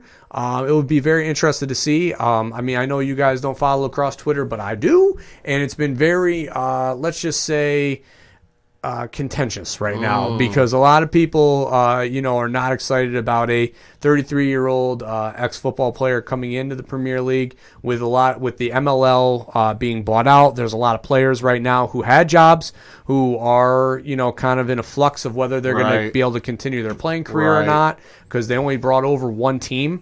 So there's not a lot of room and a lot of guys in the draft. So there's a lot of people that are kind of 50-50 split. If the guy can play, he can play. Obviously he's put out a video on his Instagram of him practicing, so it seems like he's had a stick in his hands. It's not like he is, just kind of been like, all right, I'm just gonna go. I'm done playing football. I'm gonna go play lacrosse. So hopefully, if he makes a roster, it's under real merit and not just because somebody they want to generate the buzz, which I get why they would want to do that. I'm just saying, I would hope that they would hold it to a certain standard of play. But we'll see. I'm very excited. Another former football player, also Indianapolis Colts running back, also came over the league too to play lacrosse. So, a lot of players are picking up on the sport, and it's great. Obviously, growth and development's the number one thing I want to see. So. Yeah. All right, Pat? Yeah, two things quick. One is a recommendation. Last week on HBO Max, Season 1 of Genlock from the show from Rooster Teeth got added. Fantastic show. Season 2 in production right now, I believe. Definitely should give it a check because it stars Michael B. Jordan. Might have heard of him. David Tennant. Might have heard of him. Dakota Fanning, might have heard of her, and also Maisie Williams. A little familiar with that name. Definitely a show you should check out. It's one season. I forget. I'm looking here. How many episodes is this? Looks like it's 8 episodes, 8 or 9 episodes. Not too long. I think they're about a half hour piece. So if they only would have known the cast that they had at the time. Yeah. So, like I said, great show. Definitely give it a watch. It's on HBO Max. Season 2 coming soon. For sports, baseball is back, baby. Pitchers and catchers have reported today, and then position players, I believe, are coming in the next couple days. Games do not start until the end of the month, February 28th to be specific. They've reworked the spring training schedule a little bit because the pandemic is still going on. So I know for the Yankees specifically, they normally travel all over because they travel. do spring training in the Grapefruit League, aka the Florida. They normally travel up and down Florida and going all over the place to play spring training games. They're going to keep it centralized and localized, so I think the furthest they're going to go out is an hour away from Tampa, Florida, so that way they're not traveling far, they're not getting it super exposed, so which is good. So, but definitely happy to have pitchers and catchers back. Absolutely. I mean, obviously, Yankees, let's go. Yes, obviously. Do we need to say more than that? Sure. Other than fuck Houston. Yes. What? Yeah, well, I'm on that one. I'm definitely on that one. Fuck the Astros. Yeah, they can, kick rocks. But yeah, baseball. Yeah. When's football season? What did I Never. say? 200 days away from college football. So long. Don't lie, you got it on your calendar. I mean, who even knows what kind of season? I mean, the regular schedules are out, but who knows if it will change? We just got to wait and see when we get to that time of year. Sure. So, that being said, I got a couple bases to go with before we start talking some wrestling. So, casting news was announced. Now, gentlemen, have you played the game The Last of Us? A little bit. I have not. Okay. Fantastic game for the little I've played. Yeah, that's what I've heard. I mean, this game has been winning awards left and right, and they did announce the casting of the two leads for the upcoming HBO Max show. The HBO Max show, where the game's creator is heavily involved in the show. And much more so than just being, he's an executive producer. No, the dude's highly involved. Yeah, Neil Druckmann Yes. is the gentleman, and it was announced that Pedro Pascal, everybody's favorite Mandalorian. I'm convinced the man doesn't sleep. Yeah. Dude's on fire right now. Yeah, the biggest name in Hollywood, in our opinions. And Bella Ramsey, who we know from Game of Thrones, has been casting the roles of Joe and Ellie for the show. So, not too much news going on for that, but I know that's been a hot-button topic about who's going to get cast for this, because obviously the game is, through the roof of popularity. If y'all thought the internet reacted poorly to what happened when Glenn died on Walking Dead, just wait. Yeah, That's all I'm going to say. If you played the game, you know what's going to happen. This will definitely be something to keep an eye on for when it comes out. Also, talking HBO Max, it has been announced that Constantine is going to get a reboot series. They are in the very, very early stages and is not going to be connected to Keanu Reeves' movie or Matt Ryan from the Legends of Tomorrow universe. Which is fine. Matt Ryan is amazing, but that show he did was awful. Yeah. So that's something to keep an eye out for. Like I said, it's very in the early phases right now, so it's definitely something we want to keep an eye on for moving forward.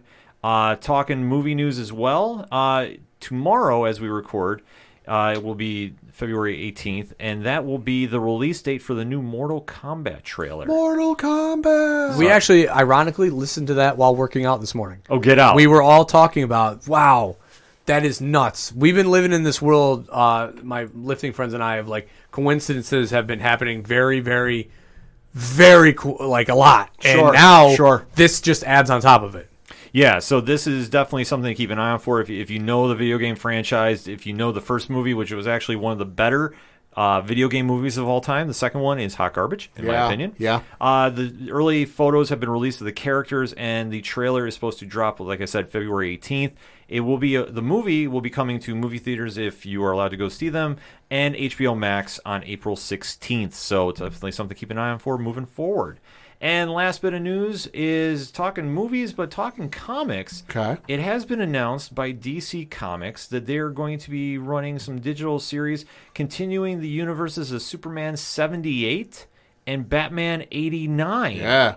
So they're both going to be starting digital at first and kind of see where we go. Like the same vein of Batman 66. Yep. So definitely if you're a fan of those movies, this is going to be something to look forward to. I know there's a lot of Batman 89 fans to listen, so something to keep an eye on for when you're heading to the comic shop. So definitely head out and support your local comic shops whenever you can. Support your great indie comic podcasts such as Cheers to Comics, Wednesday Pull List, Last Comic Shop, Capes on the Couch, Comic Book Keepers. I can keep going, but definitely just head on over to the Ochaduro ParlayHour.com directory and join in on one of the Podchaser pages, and we'll point you in the right direction for that.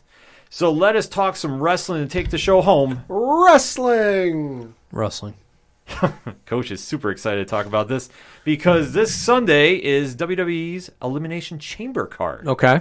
So this is obviously the one that should set the tempo of who is going to be fighting the other champion that's not the Royal Rumble winner mess. Right. You know, that happens every year. Every year. Yeah. But we conveniently get saved by the fact that Elimination Chamber is the pay-per-view right after. So Yeah, so this will definitely possibly answer some questions. Doubt it. It might not. I mean, obviously, Edge, who won the Royal Rumble, has not declared who he's fighting just yet. Sure. I know the internet is holding their breath. It's Finn Balor, but That'd be dude, awesome. I actually am on that Finn Balor train. I think it makes the most sense. I do too. Oh yeah. Yeah. At this point, him and Drew, him and Roman do nothing for me. But him versus Finn, I can get up for. He goes against Roman.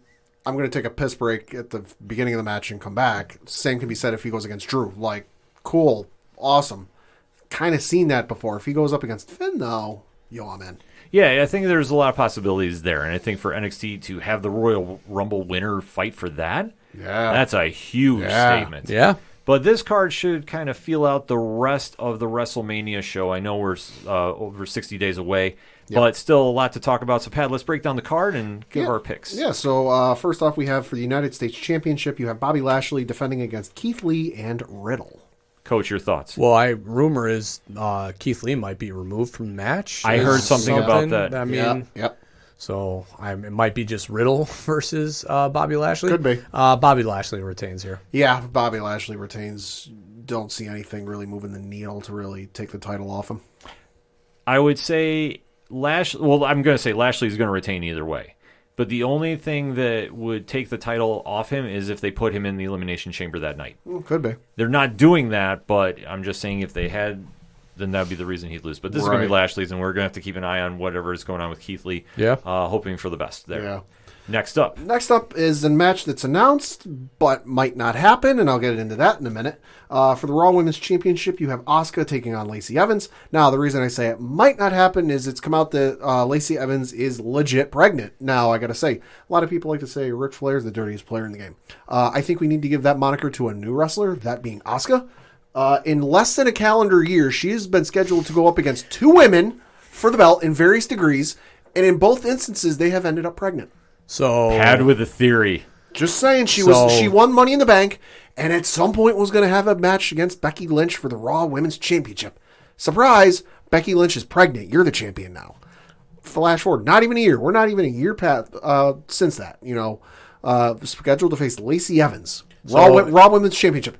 Lacey Evans is pregnant. If you're not ready to have a baby, stay away from Asuka in a world title match. Yes. Is that what you're telling me? That's what it sounded like. Yeah. Yeah, that's what it sounded like. Yeah, so like I said, the match is still on. WWE hasn't canceled it or any. But if the fact that it's out that she is legit pregnant, it probably won't happen. Here's my answer to what I'm looking forward to in this match. It being over. Well, let's say plug Billy Kay in there. Why not? Well, I was going to say, they're definitely going to plug somebody in there. I would not doubt Peyton Royce gets it because she was paired with Lacey Evans. And I'm sorry, like that whole gimmick with Ric Flair and Lacey Evans and Charlotte was bad to begin with. It was bad when it was Tori Wilson and Dawn Marie way back when, and now we're... It's just bad because we know, like, the husband's been around. Yeah. Like, that just makes it even more awkward. Yeah, like I said, it's just extremely awkward. So Asuka may or may not be wrestling that night. Like I said, I got a feeling she's going to go against Peyton Royce unless they want to move somebody else on the card. Could be. What I think would be the smart move to do is you just had the winners of the Dusty Rhodes Classic in NXT that have now earned a women's tag team title shot. That's true. And that's Dakota Kai and Raquel Gonzalez. Yep. So put that match at Mania. Yeah, I'd say put them against Shayna and Nia. Yeah. So if you need a filler match tonight, I mean, it's quick. It'll work. Yeah. I'm going to lump these two matches up next together because, hey, let's face it, they are. You have the men's Elimination Chamber match with King Corbin going up against Kevin Owens, Cesaro, Daniel Bryan, Sami Zayn, and Jey Uso. And no matter who wins that match, they're pulling double duty that night because it was announced on SmackDown this past Friday night that the winner of the men's Elimination Chamber match will then take on Roman Reigns that same night for the Universal Championship. Coach, who you got? Kevin Owens, probably. I mean, why not? Let's just see it for a fourth time. Yeah, I mean, it's probably going to be Kevin Owens. I've read some rumors that there's going to be at least one more burn-off match between the two, so probably that. I mean, it'd be cool to see Cesaro, though. Cesaro hadn't gotten many rubs other than the tag team title run he had with Sheamus a couple years ago, so give Cesaro a rub. I'm going to say Daniel Bryan. Okay. That I think that Cesaro... See, it's weird with SmackDown, but this is a good weird, though. They're establishing contenders that don't really kind of have a clear-cut path to the title. Sure. Nakamura has now been finally getting pushed. Right. It's been a long time coming. Got his proper intro music back. Exactly. Cesaro has been cutting promos Right. that have been very impassioned and, the type that would lead you to think that he could be in the world title. Dude, so for the people that are like, he can't cut promos or whatever, not just the Talking Smack promo, but if you like watch the up, down, down stuff, the dude's a character. Yeah. Oh, God, He's yeah. got Oh, God, so yeah. like so I'm gonna go get dinner for Aaron and I. We watch Uno on Wednesdays because that's what they play on Wednesday, and we are in stitches when Cesaro starts making fun of guys. He's so funny. Yeah. Oh, he's an absolute character. And I think that he could definitely get himself over if they let him be him. So that's why I say, like, you might see him sneak it in there.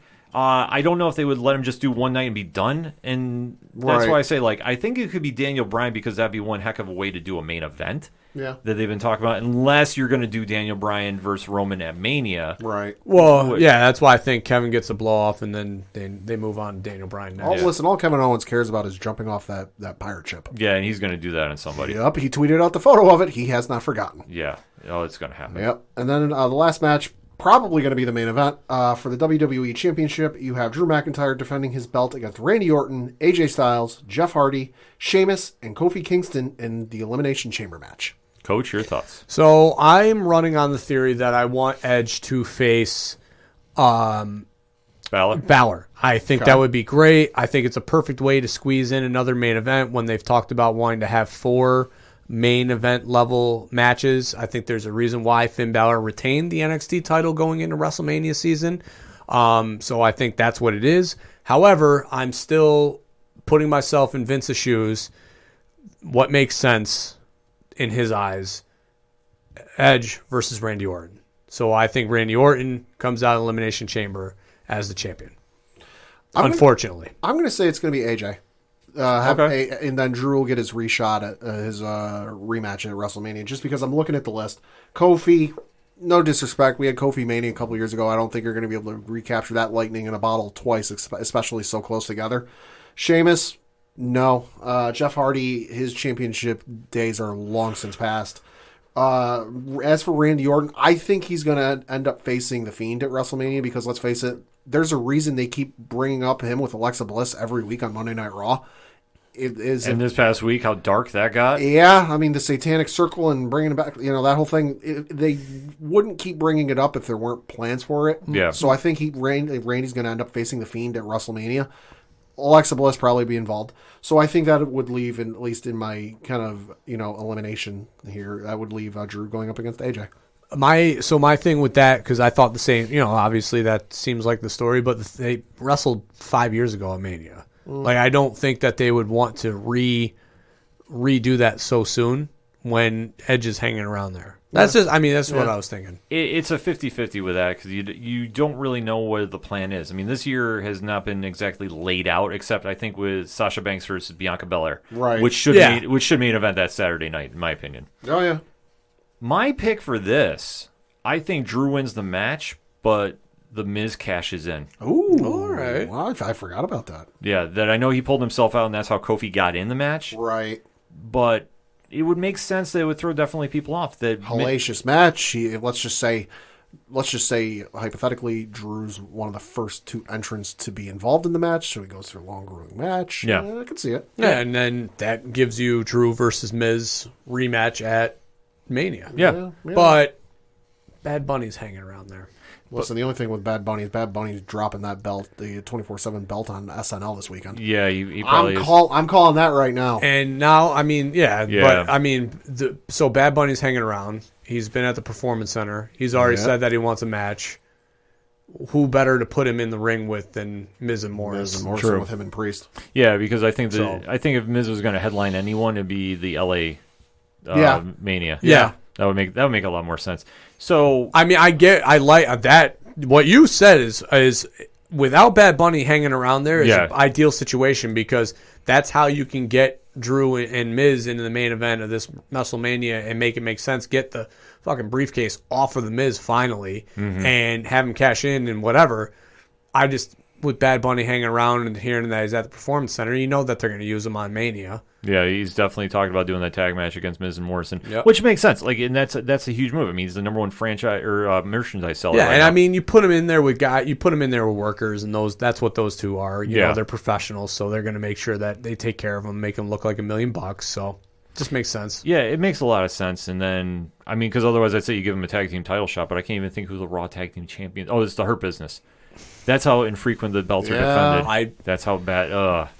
Like I said, I wouldn't doubt that match happening. I mean, even though I love the Hurt Business and they deserve a lot better, but No, it'll end up being fucking New Day running it back for the umpteenth trillion time. Yeah, probably Big E coming out and making a save. You know, doing that whole thing. He could do something, or who could be somebody that we're not even suspecting is Ali.